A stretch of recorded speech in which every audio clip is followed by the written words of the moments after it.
Hi, and welcome to Life Synergy, where you'll be empowered and learn tips on how to create a life you love living. Now, one way to create a life you love living is to be true to yourself. And the expression be real has been floating around lately, or for a while now, actually. It's just that lately it's been more in my surroundings. So I got curious about it and said, well, okay, what does that mean for me? When I hear someone saying, I'm real, I'm authentic, what does that mean? And what does it mean that I'm being real, that I'm being authentic? Well, I came down to two things. The one is that I think what I want to think. I challenge the common thinking way of thinking. And I ask myself if that fits with me or not. So expressions and ways of thinking like we have to work hard to earn money. Relationships don't last. Terrible twos for the kids. Okay? Are those things that are truths? Are they facts?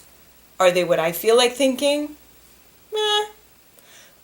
What if I decide to think what I really want to think? What if I challenge those appearances and stick with what I really would love? Well, then I would think health, 100%. I would think abundance, financial abundance.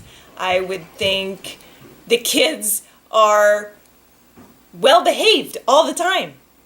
I would think that there's enough love and that I am loved and that relationship lasts forever. I would think that I have plenty of time, that the 525,600 minutes I have every day are plenty to do everything that I love to do. And the second thing that being real for me means is that I feel how I feel. I don't feel with the influences of outer circumstances or what other people might think that I should feel. So I'm not checking in with what other people might think or with society may dictate or with social media may suggest. I'm really going inside. I'm going inside of me and saying, Mel, how do you feel about this? And sometimes it's pretty much like what everybody else may say. And sometimes it's not. Because when I get up in the morning, even before I stand up on the floor of my room, I decide, I set an intention for the day, and I decide how I'm going to feel today. Because I'm not going to my circumstances, situations, the stuff that's happening to me during the day for permission to feel what I want to feel. And that for me means I'm being real. That for me says I get to decide. I get to be me 100% of the time because I'm checking my thoughts, which give me my results at the end of the day. And I'm checking my feelings to make sure that they're really mine, that they're not influenced by anything or anyone. So that gives me a life I love living. Because guess what I'm deciding every day? I'm setting the intention to be happy, to be at peace, to love whatever's going on, to do the things that I want to do. And some of the things that I may not prefer doing, I'm choosing to do those things happy.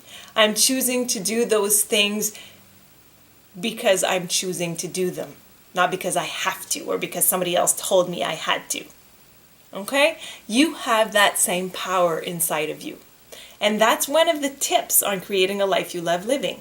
Choose your thoughts. Stand guard. Make sure that nothing comes into your mind that you didn't decide was coming in.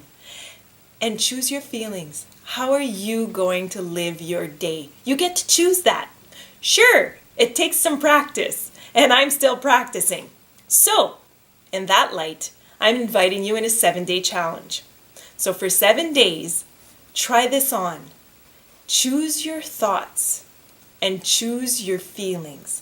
How are you going to choose to feel this morning? And you can choose any time during the day. I actually choose often during the day because sometimes I forget. You know, I'm getting all caught up in what I'm doing, and then I'm feeling a little bummed. Why am I feeling bummed? What have I been thinking? What did I choose to feel this morning? And I remind myself. So you get to do the same thing. So join me in this experiment, and we'll see how our week goes.